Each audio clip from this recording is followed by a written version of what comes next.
Oh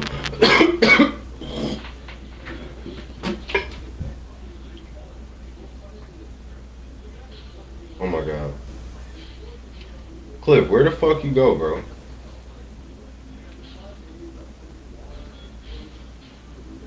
Where you go, dude?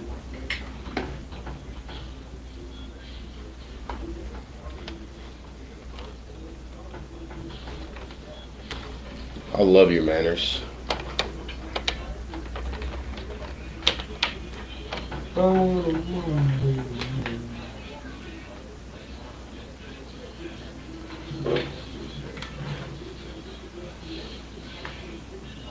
Power on. Auxiliary input mode. Alright, like I said, this fucking cord got to go. That's what it is.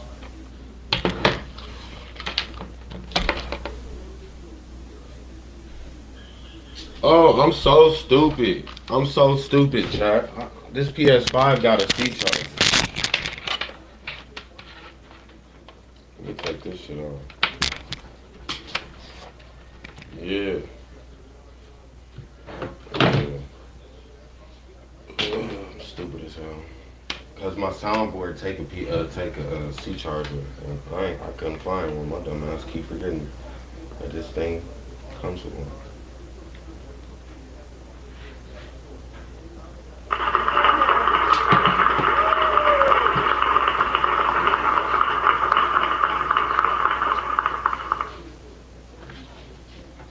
Now I got a blanket. Oh, well. Oh shit! I can have y'all voice go through my soundboard. How? Um, All right, let me. turn my light. Hold on.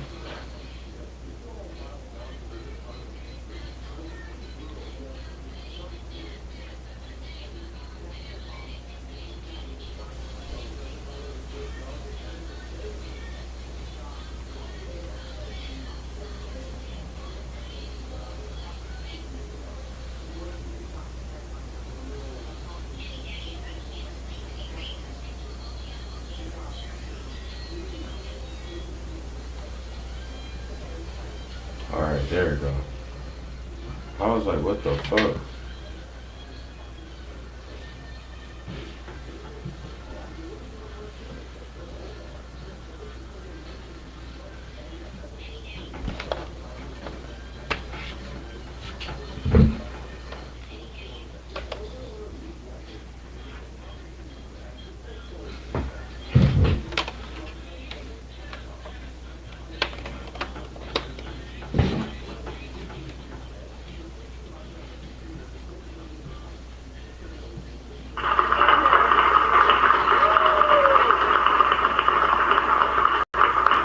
Can y'all hear me? Hello? Hello?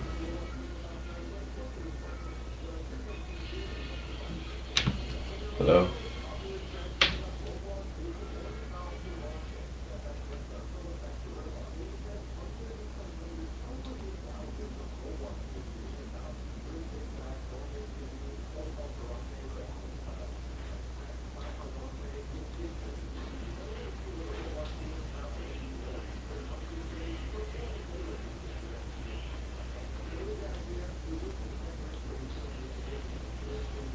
Hello?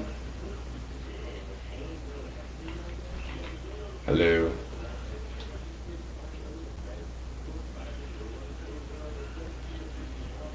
I don't hear nobody.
Yo, it's taking.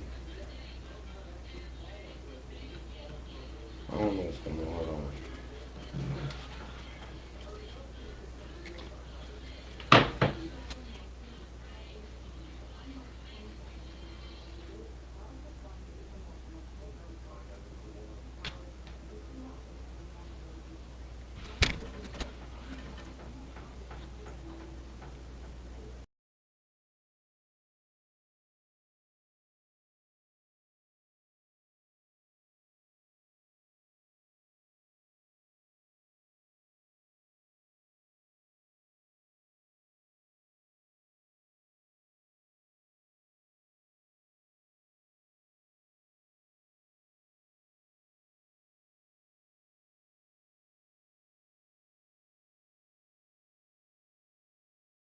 For this one, chill the parenting with it and smash that like button if you enjoy seeing One Piece videos like this one. I want to keep them coming. Make this the video you join the Nakama if you haven't by subscribing and hitting that notification bell so you don't miss future One Piece videos and updates like the one coming next week. But first, a quick thank you to Enigma of Sepia for Clip, you gotta sponsoring this restart, video. share Enigma of chat. Sepia is an exciting new RPG set in the mysterious Void City, and it provides an exciting immersive experience for both hardcore RPG players and casual gamers. Step into a world where you can live and fight alongside your waifus, embarking on thrilling adventures in a city filled with secrets and challenges. Meet and collect beautiful anime waifus from different universes, each with their own unique powers, personality, and abilities. And forget about imbalanced heroes, because in Enigma Sepia, any hero, even a low tier one, can level up into an SSR. So if you really like a specific waifu, you don't have to abandon her because she's low tier. As a fan of strategy and outthinking your opponent, I love that this game offers a variety of builds and playstyles to fit different strategies or beats. After you can save and download Enigma Sepia.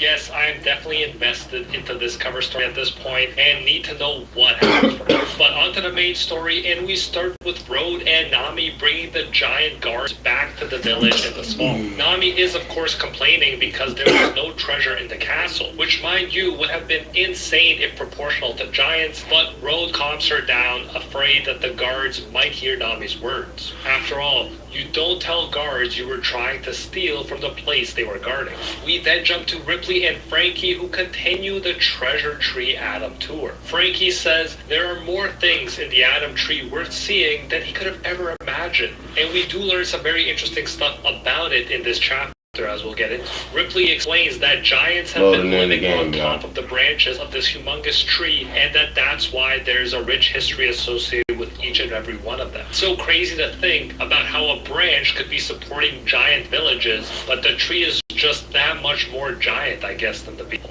Suddenly, Frankie sees a massive Atom tree branch that was cut down. We see the part of the branch that is still connected to the Atom tree. Now, a shipwright noticing something like that can't be a coincidence, one would assume, but we'll see what happens with that. For now, Frankie says, "Whoa, what is that?" Ripley responds, "There was once a village named Haugen on that branch. One day the village got lightning, or should I say, thunderstruck?"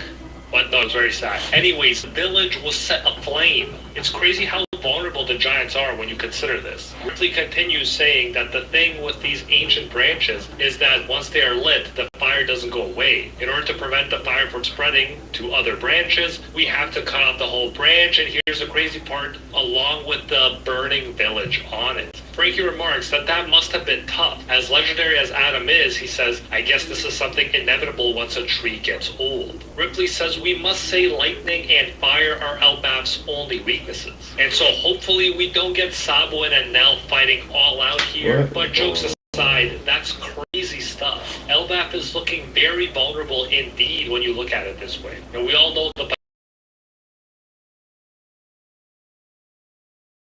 reasons he with Elbaf. But I'm hoping Frankie uses some of the tree as a shipwright so he can create or add on to the ship in a way where a giant, and I mean the giant Loki, can join the crew on their adventures. I'm still on the hashtag Loki for Straw Hat team. Part of me thought maybe they find a way to turn him small temporarily when he's on the ship, but honestly a bigger ship may not be a bad way to go at this point. Perhaps the Sunny just gets upgraded, like I said. Either way, with Frankie here with the Atom tree and broken branches and all that, I can't see this not going anywhere, but we'll see. We then cut to the Western Village. Nami is back at the party, and she's talking with a drunk Usopp. Definitely one of the most hilarious aspects to this chapter. Usopp hiccups and says, "Nami, where'd you go? And I don't see Luffy and Roro anywhere." Nami says, "Don't know, probably exploring." And Usopp says, "I see, that's good." Yarul arrives at the table leading up to the climax of the hilarity. Usopp says, "Hey Yarul, check out our genius navigator here." Yarul says, "What a beauty." To which Usopp responds, "Ah, you pervert Gramps, what's your type?" As we know, Yarul is one of the oldest people in existence, yet he laughs and says, "My type? An older woman," end quote. Usopp jumps and slaps the sword on Yarul's head, which, as one would imagine, hurts the giant a lot. Still can't believe he just has a sword hanging out in his head. But wow, Usopp says, like someone like that would exist. You're the eldest of the whole world. And then he laughs. They're all having a good time. Spot unsafe sites. This shit's crazy. I don't know why I ain't logged in yet. Before it's a problem. Choose Chrome for built-in malware protection.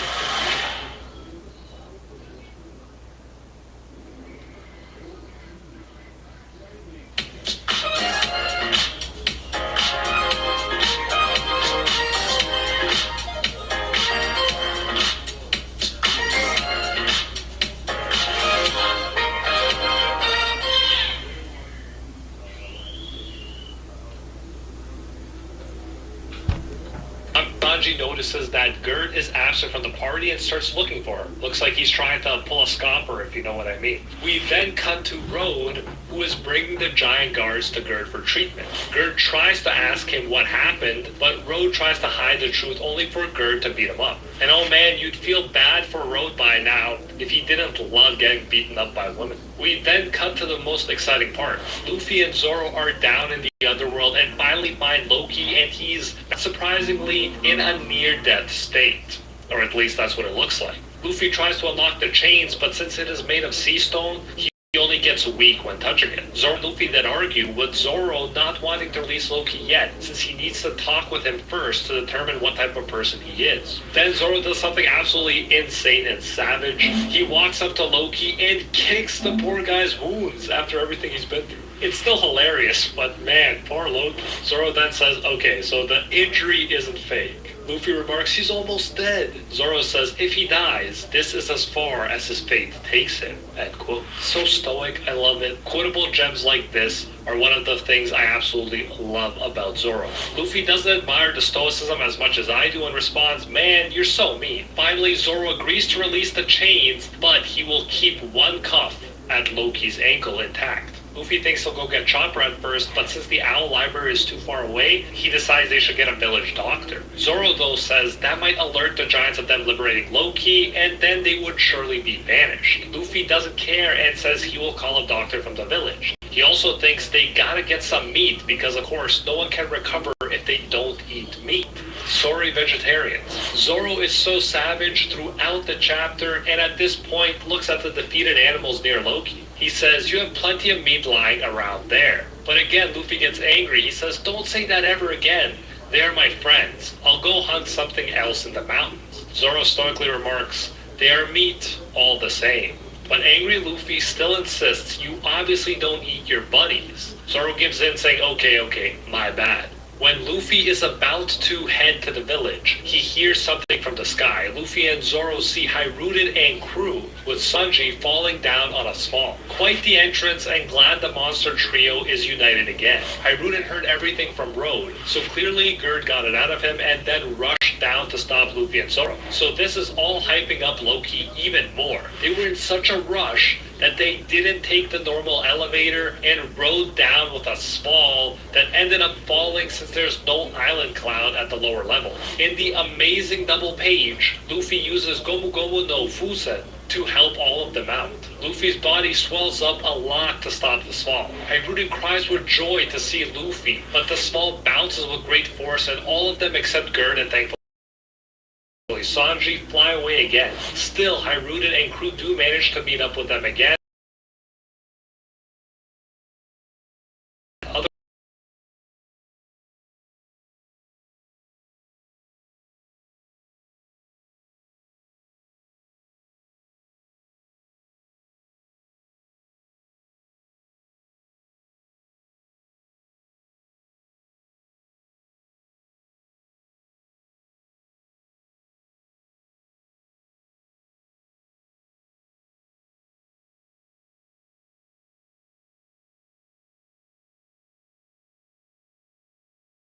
is an enemy to the world, and quote, very big and judgmental claims there. Now, if you're like me, you're thinking about how this is definitely not the Loki we've been seeing lately.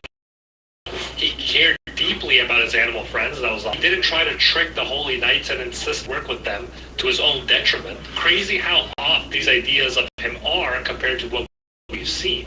And I'm thinking we better get a satisfying explanation for this huge discrepancy. After all of Hyruden's begging, though, Zoro just responds with, a little late for that. So funny. Hyruden's like, huh? And then in another epic double page, we see Loki has gotten up, even though he still has up on his ankle. Loki is in front of Luffy and looks very angry, his face in shadow. Loki's size is not just big, but colossal, and Luffy looks like an ant next to him. Hyruden's crew is in shock and screams, "It's Loki!" Luffy is surprised, saying, "What? He should be passed out." Hiruden looks at him defiantly while Loki grabs his weapon with a malevolent smile on his face. Hiruden screams, "Stop, Loki! Stay away from Ragnir!" Which means, by the way, Iron Thunder when translated. Crazy that after all this time we finally get to see what Loki is capable of. After all that hype, and just as interesting to me, we will start to get answers as to the truth behind Loki, since he's clearly not the monster everyone thinks he is in terms of being evil. On the contrary, I hope he's definitely a monster when it comes to power. So much to look forward to next week, so make sure you like and subscribe so you don't miss next week's review. Thanks again to Enigma of Sepia for sponsoring this video. Check it out for free, link in the description, and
You there, bro?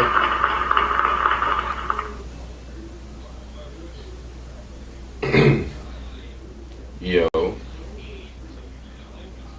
Just making sure my mic working.